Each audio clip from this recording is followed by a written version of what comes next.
कोलकाता के अस्पताल में डॉक्टर के रेप और हत्या का मामला, दोषी संजय रॉय को थोड़ी देर में सुनाई जाएगी सजा। शनिवार को सियालदह की कोर्ट ने संजय को दोषी करार दिया था। सियालदह कोर्ट पहले दोषी संजय रॉय का बयान सुनेगा, उसके बाद सुनाई जाएगी सजा। कोर्ट के आसपास सुरक्षा चाक चौबंद, हर गतिविधि पर नजर रखी जा रही है। संजय रॉय के दोषी करार होने पर पीड़िता के माता पिता ने फैसले पर जताया संतोष, न्यायाधीश को कहा धन्यवाद। आरजीकर बलात्कार हत्या मामले में दोषी करार दिए जाने के बाद संजय रॉय की मां ने कहा, मैं महसूस कर सकती हूं पीड़िता के मां का दर्द, उसे उसके किए की सजा मिलनी चाहिए। दिल्ली के रण में यूपी के सीएम योगी आदित्यनाथ करेंगे धुआंधार प्रचार, लगभग 14 जनसभाओं को करेंगे संबोधित। 23 जनवरी से होगा प्रचार अभियान का आगाज। योगी आदित्यनाथ की दिल्ली में होने वाली जनसभाओं पर आम आदमी पार्टी के नेता सौरभ भारद्वाज ने साधा निशाना, कहा अपनी सभाओं में संपत्ति बढ़ाने का फॉर्मूला बताएं योगी, गरीबों के बच्चों को बटेंगे कटेंगे बताते हैं और नेताओं के बेटों को संपत्ति बढ़ाने का गुर बताते हैं। दिल्ली में सीएम योगी की प्रस्तावित रैलियां, उस पर कांग्रेस के नेता राजीव शुक्ला का पलटवार, बोले बीजेपी वाले जहां भी चुनाव हारने लगते हैं वहां सांप्रदायिक ध्रुवीकरण की कोशिश करते हैं, कहा योगी दिल्ली की जगह कुंभ पर दें ध्यान। आम आदमी पार्टी ने नई दिल्ली से बीजेपी उम्मीदवार प्रवेश वर्मा की संपत्ति पर उठाए सवाल। सौरभ भारद्वाज ने कहा 5 साल में प्रवेश वर्मा की अचल संपत्ति 12 करोड़ 30 लाख से बढ़कर 19 करोड़ और चल संपत्ति 3 करोड़ 20 लाख से बढ़कर 96 करोड़ 50 लाख हुई। दिल्ली बीजेपी के अध्यक्ष वीरेंद्र सचदेवा और बीजेपी के नेता योगेंद्र चंदोलिया ने दिल्ली शहरी आश्रय सुधार बोर्ड के फ्लैटों का किया दौरा। तकरीबन 50,000 फ्लैट बनकर हैं तैयार। वीरेंद्र सचदेवा ने केजरीवाल पर बोला हमला, कहा जिद से हट जाए केजरीवाल तो हम गरीबों और सफाई कर्मचारियों को तैयार करके देंगे फ्लैट्स। राज्यसभा सांसद स्वाति मालीवाल ने अरविंद केजरीवाल पर बोला हमला, कहा शीश महल में करोड़ों की जलापूर्ति व्यवस्था, लेकिन दिल्ली के लोग दूषित पानी पीने को मजबूर। दिल्ली विधानसभा चुनाव में आज नाम वापस लेने का अंतिम दिन है। कल पूरी हुई जांच में 477 नामांकन पत्र खारिज। चुनाव मैदान में है कुल 1040 उम्मीदवार। देहरादून में कैबिनेट मीटिंग के बाद बोले सीएम धामी, 2022 में लोगों से यूसीसी लाने का किया था वादा, ट्रेनिंग हो चुकी है पूरी, लागू होने की तारीख जल्द करेंगे घोषित। लोकसभा अध्यक्ष ओम बिरला को पटना विधानसभा में दिया गया गार्ड ऑफ ऑनर। 2 दिवसीय अखिल भारतीय पीठासीन सम्मेलन में शामिल होने के लिए पटना में है ओम बिरला। हमलावर शहजाद के साथ क्राइम सीन रिक्रिएट कर सकती है पुलिस।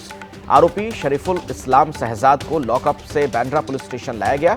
रात के समय सांता क्रूज पुलिस स्टेशन में बने लॉकअप में रखा गया था। आरोपी शहजाद से पूछताछ में बड़ा खुलासा हुआ है। वारदात की रात शहजाद पैदल ही सैफ के घर पहुंचा। 11वीं मंजिल तक सीढ़ियों से पहुंचा शहजाद। आरोपी के मुताबिक वो चोरी के इरादे से वहां पहुंचा था। सैफ अली खान पर हमला मामले में एक और बड़ा खुलासा हुआ है। मुंबई क्राइम ब्रांच के सूत्रों के मुताबिक 15 तारीख को वारदात को अंजाम देने के बाद शहजाद ने 3 से 4 बार बदले थे कपड़े। लगातार लोकेशन बदल रहा था आरोपी, जिससे तलाश में आ रही थी दिक्कत। सूत्रों के मुताबिक बांग्लादेश लौटने की फिराक में था आरोपी शहजाद। वापस लौटने के लिए 50,000 रुपयों की थी जरूरत। सुरक्षा कमजोर होने के चलते चोरी के लिए चुनी सैफ की इमारत। मुंबई के पांडे नाम के शख्स ने की थी शहजाद की मदद। वर्ली के कैफे में दिलवाया हाउस कीपिंग का काम, फिर एक होटल में दिलवाई नौकरी। 15 दिसंबर के बाद से बेरोजगार था शहजाद। संभल में हुई हिंसा मामले में 10 और गिरफ्तारी। सरगना सहित 10 आरोपी गिरफ्तार। हिंसा मामले में अब तक 70 आरोपियों की गिरफ्तारी। महाकुंभ मेला परिसर में आग लगने वाली जगह पहुंचे डीजी फायर अविनाश चंद्र। अधिकारियों के साथ स्पॉट का लिया जायजा, कहा हर एक पहलू की होगी जांच। कल आग की चपेट में आने से 160 के करीब टेंट जलकर हुए थे खाक। कुंभ क्षेत्र में आग लगने की घटना पर बोले डिप्टी सीएम ब्रजेश पाठक, कहा घटना पूरी तरीके से काबू कर लिया गया है। दमकल विभाग ने बहुत अच्छा काम किया, कुछ भी बोलना विपक्ष की आदत। प्रयागराज में 24 जनवरी को होगा सनातन रत्न सम्मान कार्यक्रम। प्रधानमंत्री मोदी, सीएम योगी समेत अन्य विभूतियों को किया जाएगा सम्मानित।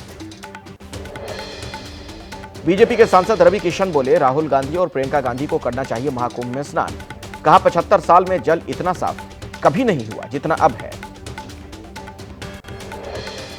महाकुंभ में 22 लाख से ज्यादा श्रद्धालुओं ने आज लगाई डुबकी। वहीं अब तक कुल 8 करोड़ 26 लाख से ज्यादा श्रद्धालु महाकुंभ में आस्था की डुबकी लगा चुके हैं। महाकुंभ में स्नान करने वाले श्रद्धालुओं की लगातार बढ़ रही है भीड़। संगम तट पर सबसे ज्यादा श्रद्धालु कर रहे हैं स्नान। संगम पर 24 घंटे लग रही आस्था की डुबकी। महाकुंभ मेले की प्रयागराज प्राधिकरण ने जारी की है मनमोहक तस्वीरें। रात के वक्त दूधिया रोशनी में नहाया हुआ नजर आ रहा है महाकुंभ मेला। बागेश्वर धाम के नजदीकी रेलवे स्टेशन दरियागंज का नाम बदलने की मांग।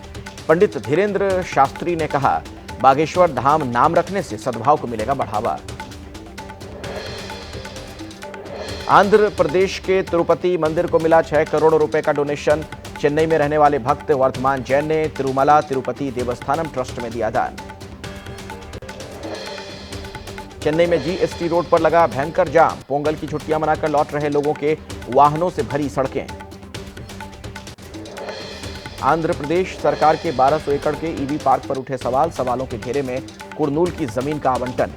पीपल टेक एंटरप्राइजेस प्राइवेट के सीईओ टीजी विश्व प्रसाद के राजनीतिक संबंधों पर विपक्ष ने जताई है चिंता। विपक्ष का आरोप, सरकार ने आईटी कंपनी पीपल टेक को जमीन आवंटित की है जिसके पास ईवी निर्माण का कोई अनुभव ही नहीं है। गणतंत्र दिवस को लेकर तैयारी तेज। दिल्ली में ठंड के बीच कर्तव्य पथ पर जवानों की परेड रिहर्सल। इस साल गणतंत्र दिवस समारोह में इंडोनेशिया के राष्ट्रपति प्रोबोवो सुबियांतो होंगे मुख्य अतिथि। किसानों को 14 फरवरी को बातचीत के लिए केंद्र से न्योता। केंद्र के फैसले के बाद जगजीत सिंह डल्लेवाल ने ली मेडिकल सहायता। 121 किसानों ने भी खत्म किया है अपना आमरण अनशन। संयुक्त किसान मोर्चा आज सभी सांसदों को देगा पीएम के नाम ज्ञापन। किसानों के मांगों को लेकर ईमेल के जरिए ज्ञापन भेजने की तैयारी है। नई मार्केटिंग पॉलिसी को भी नहीं लागू करने की मांग। बिहार के दरभंगा में कबाड़ के गोदाम में लगी भीषण आग। आग लगने के बाद पूरे इलाके में हड़कंप। कबाड़ गोदाम के पास ही है महिंद्रा की भी एजेंसी। आग बुझाने में जुटी फायर ब्रिगेड की टीम। यूपी के मुजफ्फरनगर में ट्रक से टकराने के बाद कार में लगी भीषण आग। हादसे में कार में बैठे 3 लोग बुरी तरीके से झुलसे। इलाज के लिए सभी लोगों को अस्पताल में भर्ती करवा दिया गया है। जम्मू कश्मीर में सड़कों पर जमी बर्फ को हटाने में जुटी है बॉर्डर रोड ऑर्गेनाइजेशन की टीम। जोजिला पास को किया गया क्लियर। जम्मू कश्मीर में रहस्यमय हालात में मौत। मृतकों का आंकड़ा बढ़कर 17 हुआ। राजौरी के दौरे पर केंद्र की हाई लेवल टीम। बावली स्प्रिंग को किया गया सील। आईआईटी मद्रास के निदेशक वी कामकोटी ने बताए गोमूत्र के औषधीय गुण। गायों की देसी नस्ल की रक्षा करने और जैविक खेती अपनाने पर भी वी कामकोटी ने दिया है बल। सोशल मीडिया पर वायरल हुआ वीडियो। दिल्ली में शराब तस्करी के बड़े नेटवर्क का पर्दाफाश। हरियाणा से दिल्ली शराब तस्करी कर रहे युवक को किया गया अरेस्ट। आरोपी के पास से बड़ी मात्रा में मिली शराब। नोएडा में बीच सड़क हुई इंस्पेक्टर और कांस्टेबल की नोकझोंक। कांस्टेबल पुष्पेंद्र ने रोकी थी इंस्पेक्टर की कार, तो इंस्पेक्टर ने कांस्टेबल पर लगाया शराब पीकर ड्यूटी करने का आरोप। मौके पर मौजूद बाकी पुलिसकर्मी कांस्टेबल को समझाते नजर आए। महाराष्ट्र के छत्रपति संभाजीनगर जिले के प्रोजोन मॉल के सामने मोबाइल की दुकान में चोरों ने डाला है डाका। मोबाइल चोरी करते सीसीटीवी कैमरे में कैद हुए। 40 लाख रुपए से ज्यादा के मोबाइल किए गए चोरी। बिहार के रोहतास में ज्वेलरी शॉप में चोरी की वारदात। दुकान का शटर तोड़कर 20 किलो चांदी और 400 ग्राम सोने के गहने चुरा कर ले गए चोर। चोरी गए आभूषणों की कीमत करीब 40 लाख रुपए। गुजरात के गिर सोमनाथ के रायडी गांव में युवक पर हमला करने वाले तेंदुए को वन विभाग ने पकड़ा। पिछले 48 घंटे में पकड़े जा चुके हैं 5 तेंदुए। गुजरात के अमरेली में तेंदुए की दहशत। डर की वजह से बच्चों को पिंजरे में कैद करने को मजबूर हैं ग्रामीण। घर पर रहने वाले बच्चों की सुरक्षा को देखते हुए एक ग्रामीण ने उठाया कदम।